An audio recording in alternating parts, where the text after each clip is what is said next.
Okay, so food. That is the topic of today's discussion. So I just got back from the gym and now I am getting my food in. So I have some salmon here with some spinach and some rice and a bit of sriracha sauce because I need some flavour. But as you may recall in the last video, I said that I was starting my bulk.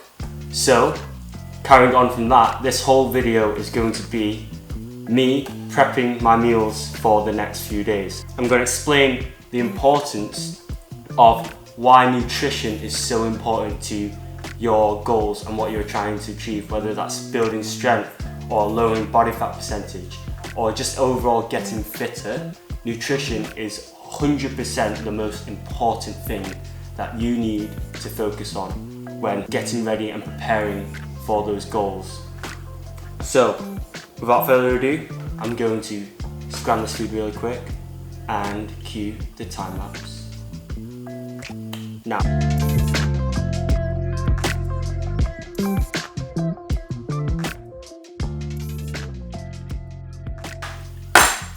Done. Okay, so the first thing I have to say when it comes to nutrition is that it's not a one size fits all approach, because it's simply down to your own personal body. Your body reacts differently and it burns calories at a different rate to any other person. So your body may have a better adaptation towards sport, so it may burn more calories when you're doing exercise and things like that. You may have a higher maintenance level of calories that you need to consume.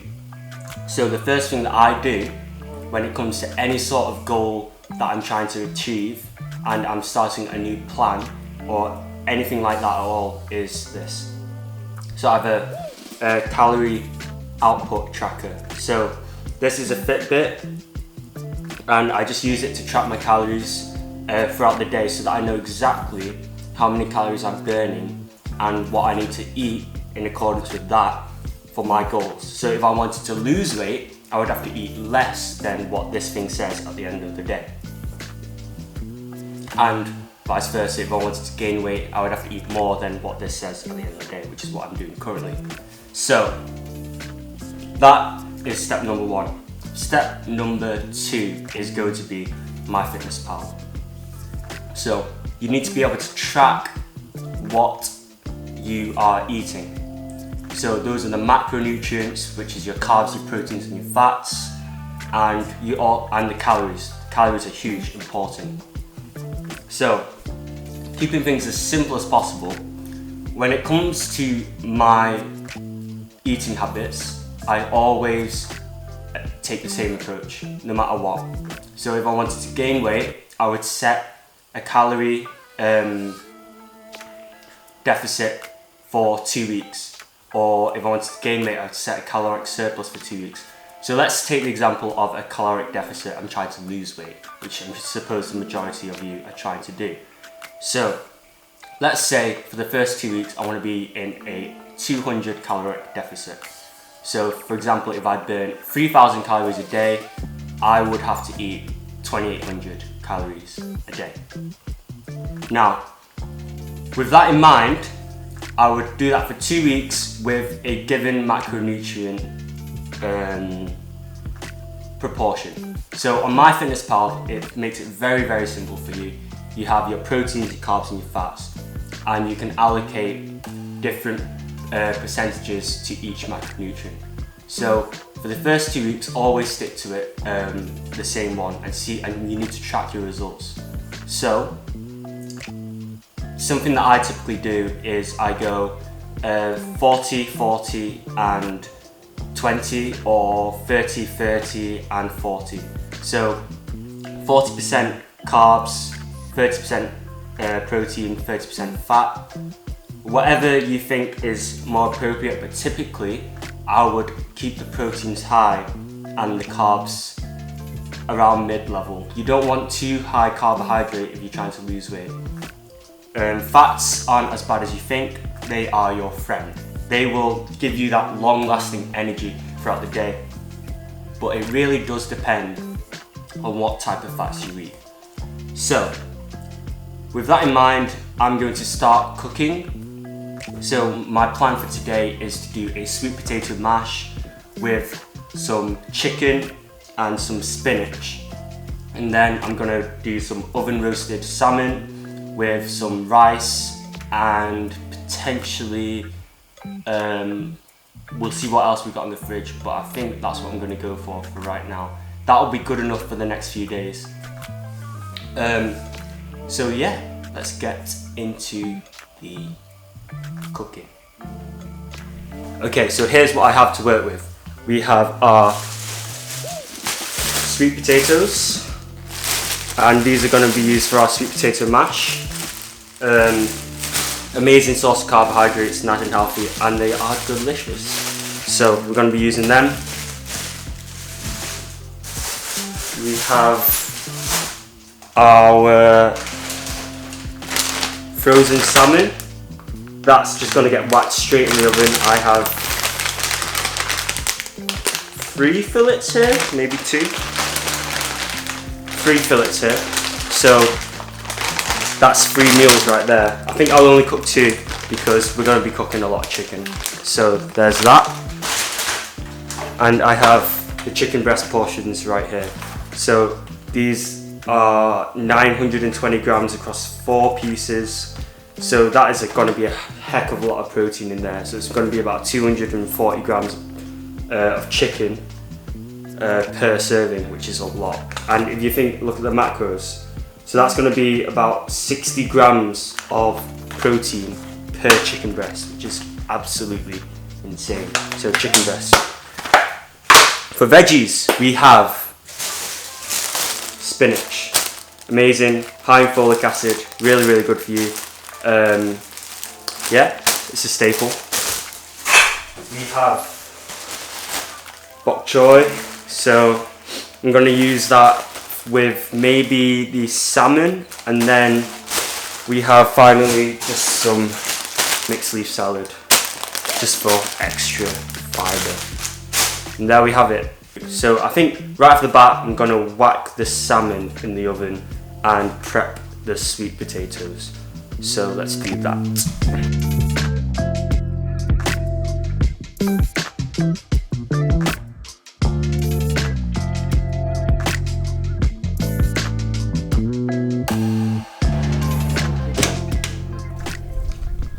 Right, so now that the salmon is in the oven, I'm going to prep the sweet potatoes and then the chicken.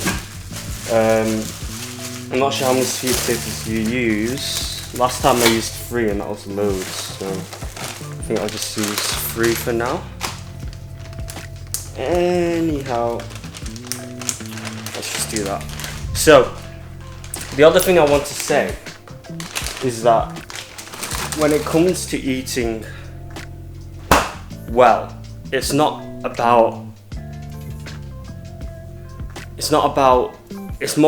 of a marathon than a sprint. It's about how consistent you are. So a lot of the I like to think about it like this, like make more right decisions than wrong decisions. So it doesn't mean you have to eat perfectly healthy every single day of like the entire year. That's not what I'm saying. What I'm saying is make more right decisions than wrong decisions. So in a week, if you eat like a couple bad meals, that's all right. I mean, it's not going to kill you, is it? But you just want to make it a habit. You want to make it a habit that more often than not, you're going to make the right decision. So that is a pretty good tip that I encourage you to give a go. And if you haven't eaten healthy before, just try it for like 1 week. Just be a little bit more conscious about what you're putting into your body, because after all, like treat your body as a temple. I mean, you've been blessed to have this life, so why not make the most of it? Right, so whilst we're here, what inspired me to make this video is that I had a lot of friends that go to the gym, like they bash gym, and I keep getting messages from them like, oh Tom, I'm like 20% body fat and I'm doing loads of cardio, but just can't lose the weight. I go to the gym like 5 times a week and it's just not going. Like the body fat percentage, it's just not changing. And it's sad, isn't it? Because like I hate seeing that people put a load of effort in and then at the end of it they don't have the rewards. But I think it's a shame, because nutrition is really straightforward. It's not that deep, and if you just get that bit right, everything becomes so much easier and you can start to see the progress. So I think what a lot of the time happens is that you get new people, like fresh, like early gym goers who haven't been to the gym before, who go to the gym and then they see that amazing, like that newbie game period, you know what I mean? Where like you just go and then within like the first 2 months you're starting to see veins in your arms, you get more vascular, you're putting on a bit of muscle, you feel stronger. And then all of a sudden, you get really hooked on the gym at that point, but then all of a sudden it just starts to go away. And you're like, well, what happened to all my, like, I'm not making any progress anymore. And for a lot of people that's really confusing, and it's quite disheartening actually. And the reason is because if you take an untrained individual and you put them in a training environment, the stimulus alone is enough to induce a change in your body. But after a certain while, your body gets used to that stimulus and it no longer becomes a stimulus. So you need to either change your training intensity or you need to add something. There's a piece of the puzzle missing. So for me, you have 3 pillars. It's you have your training, your sleep, and then your nutrition. And if you have any one of those missing or any one of those lacking, you're not going to see the results that you want. So a lot of the time you want foundations in all of them. You can't just be bashing gym, because pretty soon you're not going to see the results that you want. Because I've a lot of people who just, I'm sure you've heard like, oh, you can't outrun a bad diet. And it's true, you can't outrun a bad diet. Like cardio, there's a time and a place for it. I think it's good for your keeping a healthy heart, but as a way to lose body fat percentage, it's not very efficient. I'm a firm believer that strength training and hypertrophy training is so much more beneficial, because by building muscle, you're increasing the potential of your body to burn calories. So the more muscle mass you have, the more energy those muscle cells will need to function. And by building muscle, you're indirectly increasing your capacity to burn calories. So what's better, building muscle, which I'm sure is a goal for many of you, or doing cardio where you're just burning. Because a lot of the time when people do cardio, you end up getting skinny fat, and I'm sure like you know what skinny fat is. It's where you're skinny, you don't have a lot of muscle mass, but you still have a very high body fat percentage. And what happens there is that I started skinny fat as well, but a lot of the time, like, oh, I'm a bit fat, I need to cut, but then you just end up skinny. So what I did is I actually went on a bulk. I ate a slight caloric surplus, I think it was about 200 calories at the time, and then I just went wholly invested into hypertrophy training, get the muscle mass up a bit, and then all of a sudden the fat just started to fall off. Because I increased my potential to burn that fat by adding muscle to my body. And I think that's something that's really important. You see a lot of people running on treadmills and cross trainers and things like that, which is, it's good if you want to get moving. But I'm sure like a lot of us have kind of understand the frustration. In case you're wondering, I am currently, I did just get back from the gym, so I've already eaten my meal. But now I'm just going to prep this meal prep because I've run out for the rest of the week. So So yeah, that's my update. Those are my thoughts on training, and especially when it comes to beginners.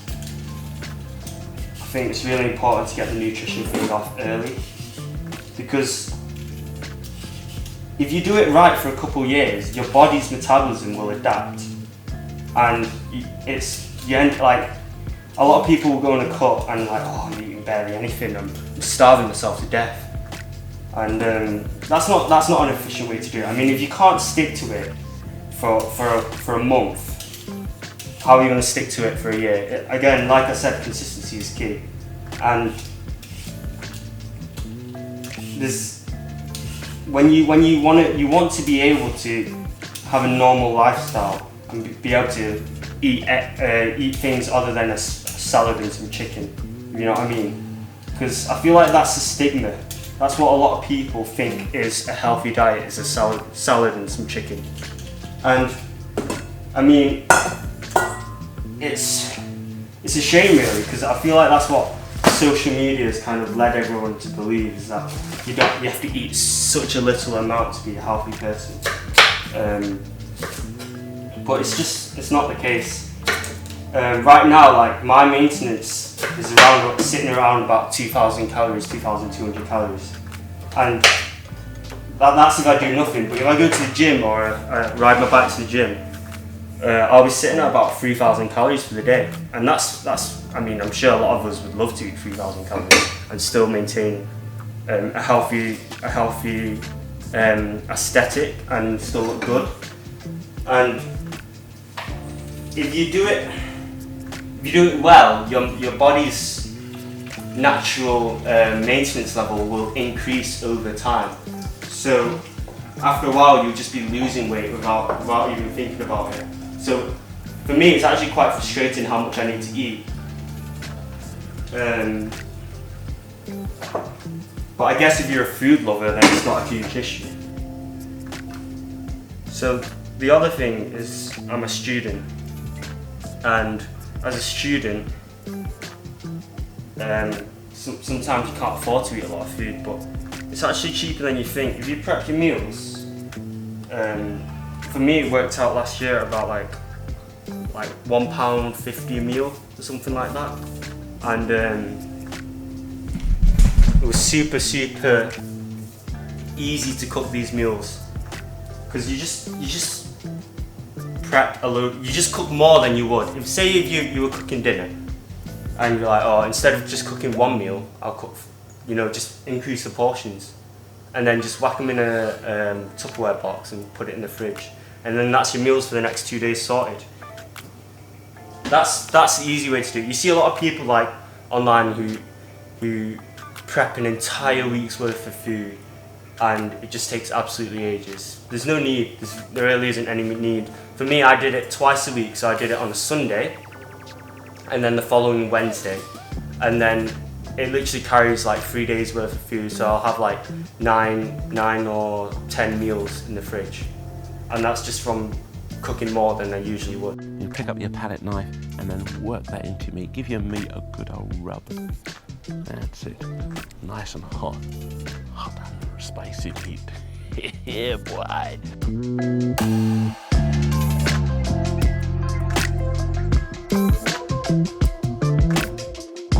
Right, so a cheeky little trick for your sweet potato mash is get a couple of cloves of garlic, dice that up, and then just a dash of butter and some salt, chuck it in there. Get my garlic, put that in. Don't even put that much in, just a bit of butter. Now I'll just get a bit of the mash.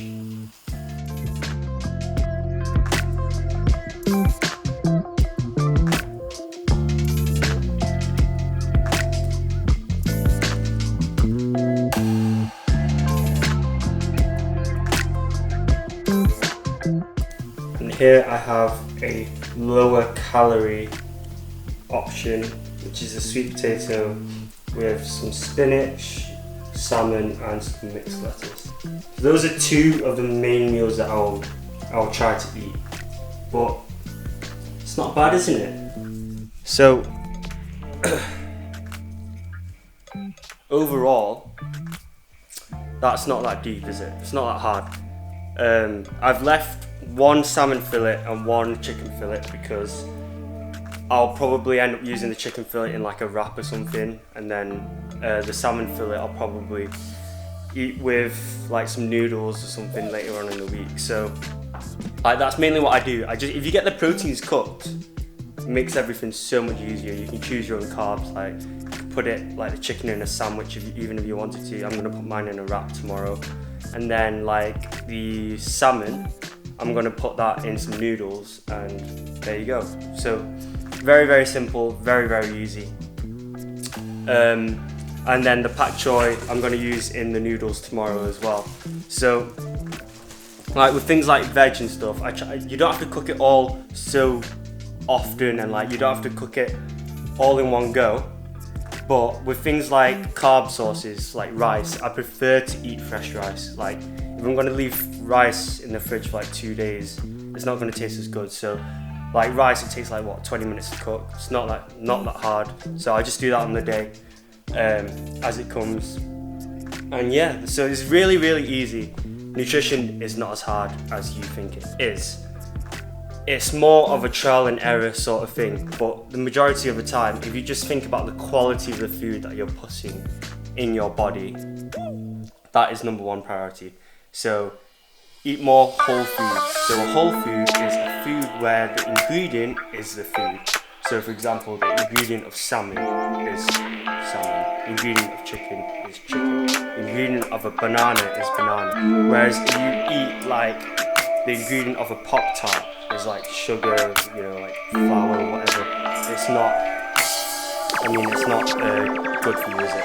So think about it, give it a go, and let me know how things turn out. So if you enjoyed this video, please give it a like and subscribe and hit the notification bell. I will be trying to upload as often as I can once I get back to uni. And yeah, eat safe, train smart, stay safe, and eat healthy. Is that the one? Yeah, whatever. Anyway, see you in the next one.